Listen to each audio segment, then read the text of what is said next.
Hey, Shalom Akim.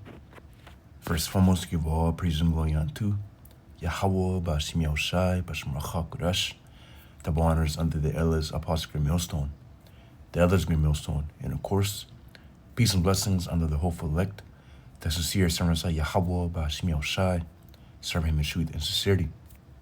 Yes, I'm the brother Chayabu from GMS Plain Devil's Camp, coming back to another lesson to his spirit. Yes, this lesson will be based off Isaiah chapter 47. And the main topic I want to focus on is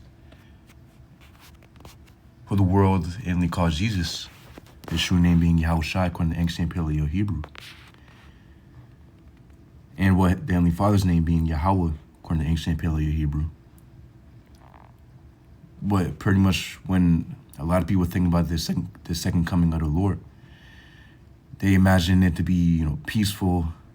I mean, first and foremost, they imagine the so-called white man coming back with open arms, that they save everybody, which that's complete opposite.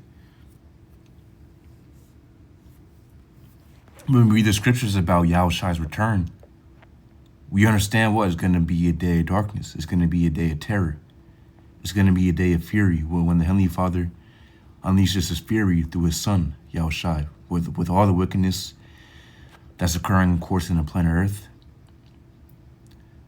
What the Heavenly Father's getting angry and angry by the minute. So guess what? He's going to unleash his fury through his Son, Yahushua, once he sends him back, but to execute judgment. So it says Isaiah chapter 47:1. It says, "Come down and sit in the dust, O virgin daughter of Babylon. Sit on the ground, there is no throne. It says, O daughter of the Chaldeans, for thou shalt no more be called tender and delicate." Exactly, because this place is known as that place where Babylon the Great, of course, being, of course, America. The modern day Babylon, the daughter of Babylon, is America, where the scriptures go into Babylon the Great. That's simply referring onto America. It says, O daughter of the Chaldeans, yeah, because this place is an extension of ancient Babylon. So what? Ultimately, it's the daughter of Babylon. But again, the scriptures go into Babylon the Great, which is all referring onto America. Within these scriptures that go into prophecy concerning the things that haven't happened yet, it speaks about Babylon, is referring onto America. So this place is known as that untouched place, that place that has never been touched. It's been going around the world doing what it does, but it has, it has never been touched like that. But very, very soon that will change. It says, verse 2, "Take the millstones and grind meal, uncover thy locks, make bare the leg, uncover the thigh, pass over the rivers." It says, "Thy nakedness shall be uncovered, yeah, thy shame shall be seen. I will take vengeance, I will not meet thee as a man." And that's the point. Yahushua is not coming back, in a fleshly figure. Or when I say fleshly, of course I'm referring on to, but the current, he's not coming back in the same body that he was in 2,000 years ago. He's coming back with a new angelic body. Well, with full power and full glory.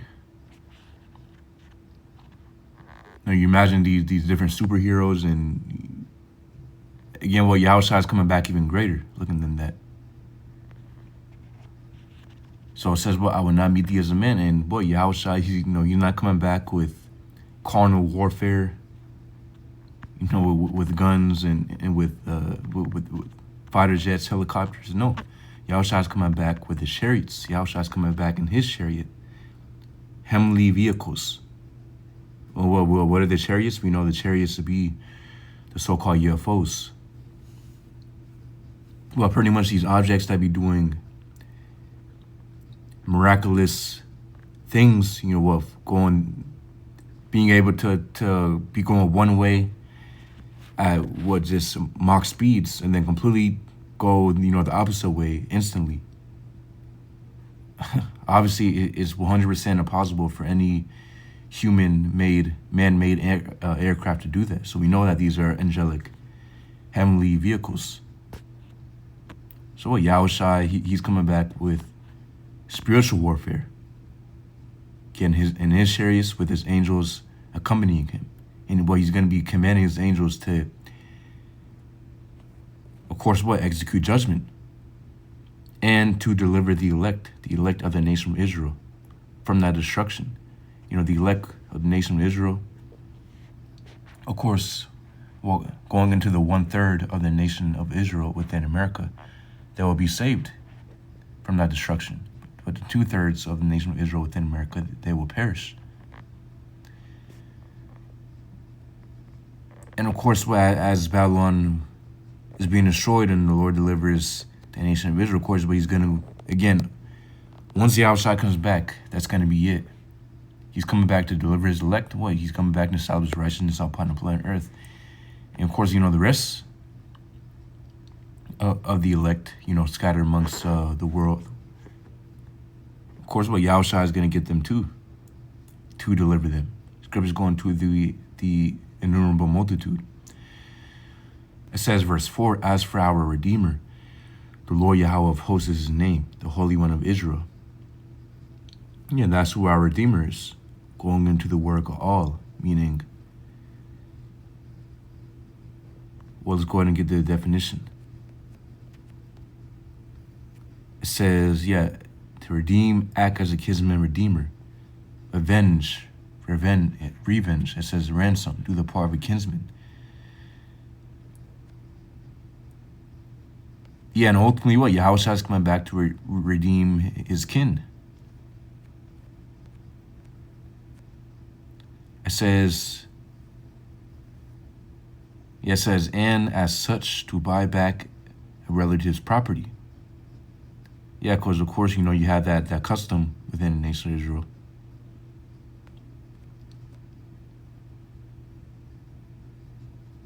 Where pretty much what the relative would redeem, or yeah, pretty much, you know, what it's kin. And, you know, in whatever case. And Yahushua is going to do the same thing for his kin, which ultimately, Yahushua's kin is the nation of Israel.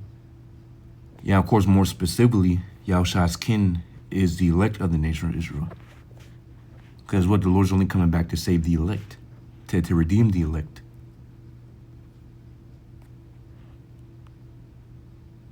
Says Isaiah chapter 47:5, sit thou silent and get thee into darkness, O daughter of the Chaldeans. For thou shalt no more be called the Lady of Kingdoms. Yeah, that's the point. So what, Yahushua is coming back to judge. You're not coming back to unite all nations. Yahushua is not coming back. What? Because that's ultimately Esau's goal. Going back on the Tower of Babel to make one people. And Yahushua's Heavenly Father and the Son, they're completely against that. The Lord has made a separation. 18 different nations. 18 biblical nations. Yahweh Bashmir Shai set it up. So no, the Lord's not coming back. You know, well, pretty much, again, the spirit to unite like Esau is in his NWO. You know, of course, Yahushua is coming back to divide. It says, verse 6, I was wroth with my people, I polluted my inheritance, and give them into thine hand. Thou didst show them no mercy. Upon the ancient hast thou verily, it says, hast thou verily, or it's like a very heavily laid thy yoke. Yeah, exactly. And of course, well, for our disobedience, Yahweh Bashmi Shai gave us unto our enemies. And of course, well, that's why the conquering happened of the so-called Native Americans, Latinos within the Americas. And that's why what the slavery happened.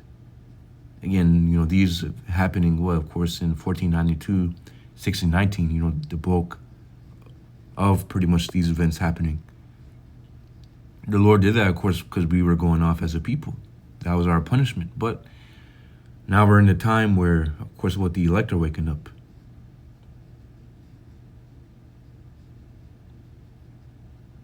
So what, very, very soon, Yahweh Shai is coming back to deliver his elect. And Esau isn't showing the nation of Israel mercy. But, you know, he's not coming back our land. He's not making reparations. And really true reparations is him to completely give up his rulership and give it on to us and be subjects unto us, which will never happen. That's why Yahushua is coming back. Ultimately what to make dues, or what to, of course, what to, again, to put forward judgment, to be the judge. Because if Esau was left to it, well, he would go forever and ever until the whole nation of Israel is, of course, blotted out. As we can get in Psalm chapter 83, that's the whole goal. So it says, verse 7, and thou saidst, I shall be elated forever, so that thou didst not lay these things to thy heart, neither didst remember the latter end of it. Exactly. And we can get real quick.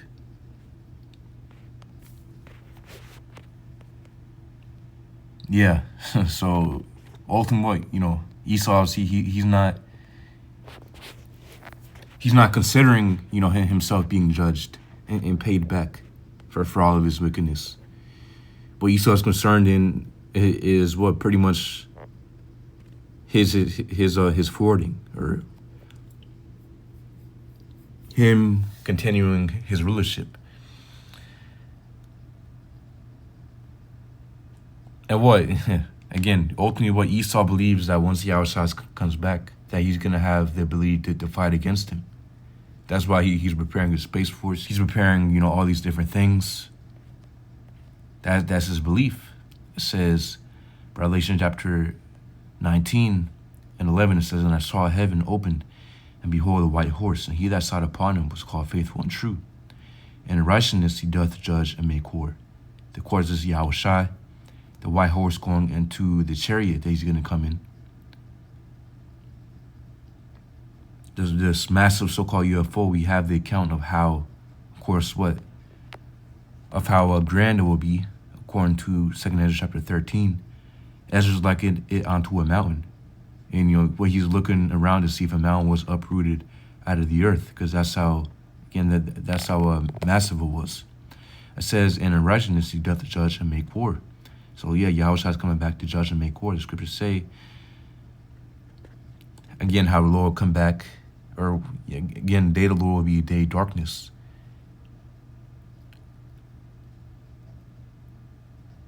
A day of desolation.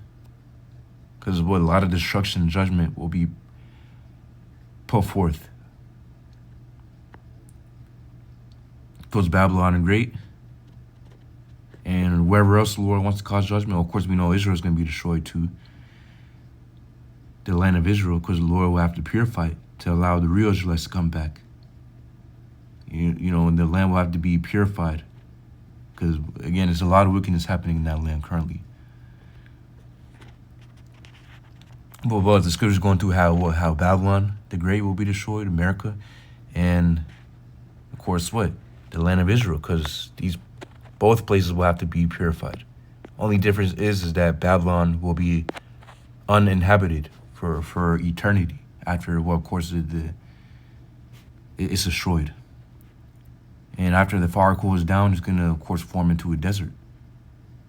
And the scriptures go into how it will no more be inhabited. Israel, though, will be inhabited after it's purified with fire. It says, verse 12. Yeah, by the way, of course, Babylon's going to, and the land of Israel will be destroyed during World War III by these other nations, because the Lord's stirring up these other nations. Of course, to shoot nuclear weapons upon Babylon and upon the land of Israel, upon the U.S. and the land of Israel. That's what's coming. It says, verse 12, yeah, and of course, Yahushua, he's going to aid in destruction of Babylon and Great, of America, once he comes back. Because again, all this is prophesied within the scriptures. It says, verse 12, his eyes were as a flame of fire, and on his head were many crowns, and he had a name written that no man knew but he himself. Yeah, and of course, it says verse 13, and he was clothed with a vesture dipped in blood, and his name is called the Word of the Most High. Of course, we all know the true name of the Heavenly Father and His Son. Again, Heavenly Father's name being Yahweh and His Son's name being Yahweh Shai. This isn't going into how we don't have the true name of the Messiah, which is Yahweh Shai. But again, this is going into what? Again, it says, and His name is called the Word of the Most High, because that's the Spirit that He's coming in. So, of course, it's just symbolic. But yeah, we left the point. The point is that Yahweh Shai will come back, and He will not meet thee as a man. It says, verse 14, and the armies which were in heaven followed Him upon white horses. Again, chariots, so-called UFOs. It says, clothed in fine linen, white and clean. And out of His mouth goeth a sharp sword. Yeah, and the angel will be accompanying Yahweh Shai during His return. It says, and out of His mouth goeth a sharp sword, that with it He shall smite the nations, and He shall rule them with a rod of iron. And He treadeth the winepress of the fierceness and wrath of the Almighty. It says, of Almighty, or yeah, the Almighty power. Yeah, and that's the point. So none of this sounds peaceful. Again, Yahweh Shai, he's coming back perfect. He's coming back in perfection along with His angels and their perfection. But hey, what they're going to do is putting out mass judgment, bloodshed, smiting the nations and setting up the nation of Israel, the real Israelites, true biblical Israelites, over all other nations. First of all, we know the true biblical Israelites going to the so-called blacks, Native Americans, Latinos, and of course those who have been scattered amongst the other nations. So we're going to have our people coming with the different appearances, appearing like the heathen. But again, through lineage, through our father's lineage, our mother has no influence on our nationality. That's only by our forefathers. But yeah, leaves a point. Lord's will you be edified. Yahweh Bashim Yahshai, Bashim Kakwadash, Brakatham. Shalom.